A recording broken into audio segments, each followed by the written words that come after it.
একজন মহান রাজার সামনে আপনি দাঁড়িয়ে মুখ খুলছেন আর তিনি পুরো মনোযোগ দিয়ে আপনার কথা শুনছেন।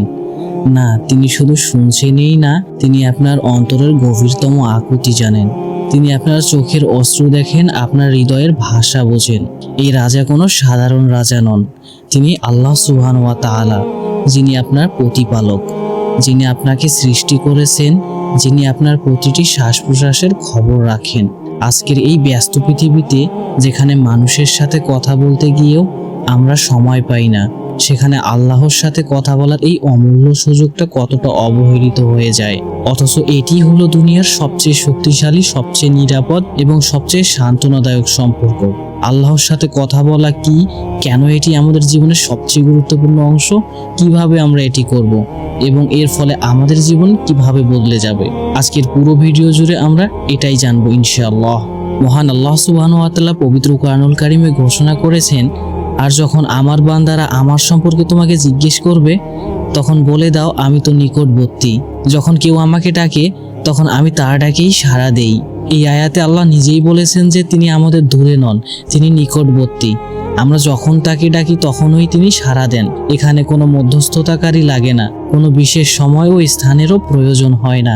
যে কোনো ভাষা, যে কোনো অবস্থায় আমাদের অন্তরের ভাষা তিনি বুঝে যান। রাসূলুল্লাহ সাল্লাল্লাহু আলাইহি ওয়াসাল্লাম বলেছেন, দোয়া একটি ইবাদত, অর্থাৎ আল্লাহর সাথে কথা বলাই ইবাদত। নামাজ, রোজা, যাকাতের পাশাপাশি দোয়াও একটি স্বতন্ত্র ইবাদত। যে ব্যক্তি দোয়া করে না, সে যেন ইবাদতের একটি গুরুত্বপূর্ণ অংশ থেকে বঞ্চিত হয়। দুনিয়ার প্রতিটি মানুষ কোনো না কোনো সমস্যায় পড়ে।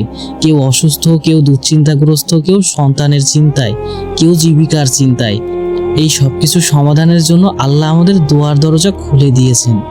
একটি সহিহ হাদিসে রাসূলুল্লাহ সাল্লাল্লাহু আলাইহি ওয়াসাল্লাম বলেন, যে ব্যক্তি আল্লাহর কাছে দোয়া করা ছেড়ে দেয়, আল্লাহ তার প্রতি রাগান্বিত হন। অন্যদিকে যে ব্যক্তি অধিক দোয়া করে, আল্লাহ তার প্রতি সন্তুষ্ট হন। কারণ দোয়া করার মাধ্যমে আমরা স্বীকার করি যে আমাদের সব ক্ষমতা আল্লাহর হাতে। এটি তাওয়াক্কুল ও আত্মসমর্পণের প্রকাশ।